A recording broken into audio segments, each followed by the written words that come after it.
You ever watch someone scan a card and think, that's it, that's the moment the universe shifts? Because let me tell you, when Elena Vaughn slid that battered plastic relic across the counter at the VA checkpoint, every board security guard in that building thought she was just another has-been with too much history and not enough future. You know what I mean? The kid working the scanner, Grant O'Connell, maybe 2 years out of high school, lifts that card like it's an artifact dug up from some Cold War grave and just waves it around joking, smirking, playing his buddy's eye rolls. Then he swipes it, expecting nothing but a denial beep, maybe a laugh. But the terminal, man, that thing doesn't laugh. It roars. The gold emblem ignites like sunrise in a vault.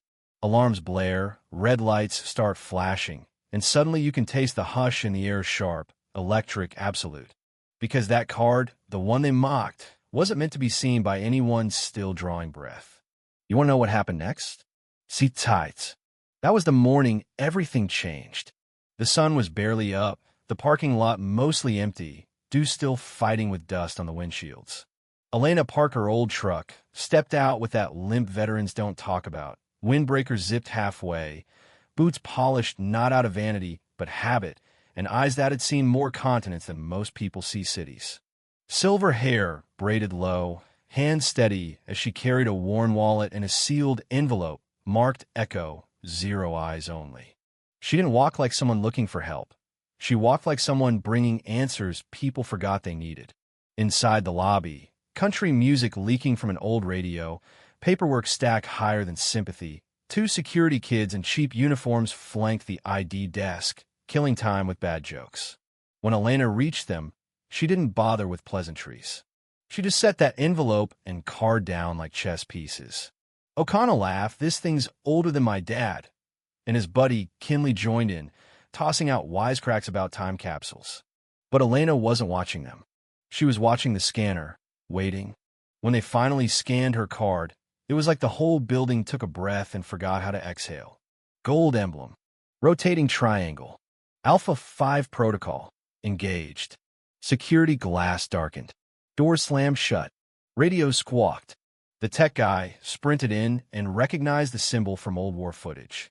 You know that feeling when your joke just triggered a bomb instead of punchline? Yeah, that happened. Suddenly, everyone in that lobby was small. Elena, though, she just stood there, calm as sunrise, like she'd waited years for this exact moment. And here's where it twists. Sergeant Rock's security liaison, jaw like a steel trap, military haircut softening with age, storms in, barking orders. Grant and Kinley trip over their own excuses. "She told us to scan it," they sputter. But Elena just meets Rock's eyes and says, "You're just catching up." That's not bravado. That's a person who's seen artillery wait out its target and still didn't flinch. Within minutes, the chain of command snaps awake.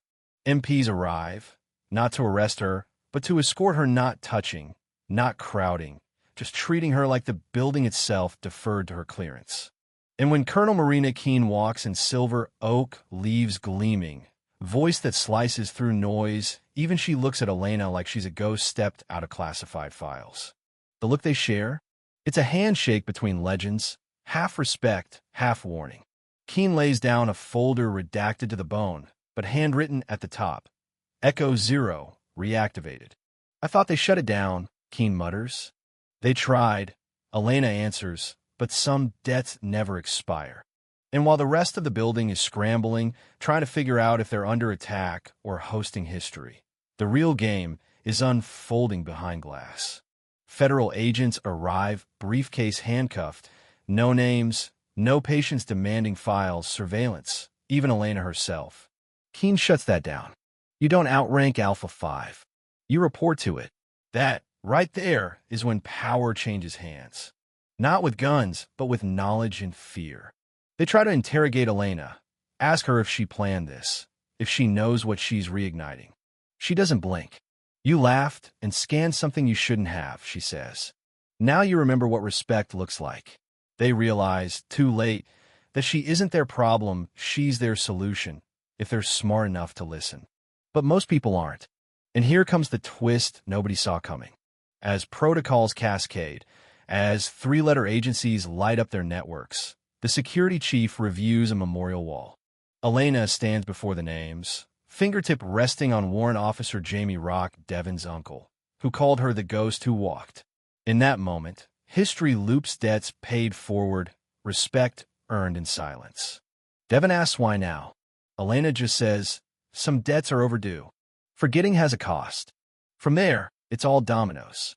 Elena's presence triggers old black sites, hidden war rooms, data vaults with maps of wars that never officially happened.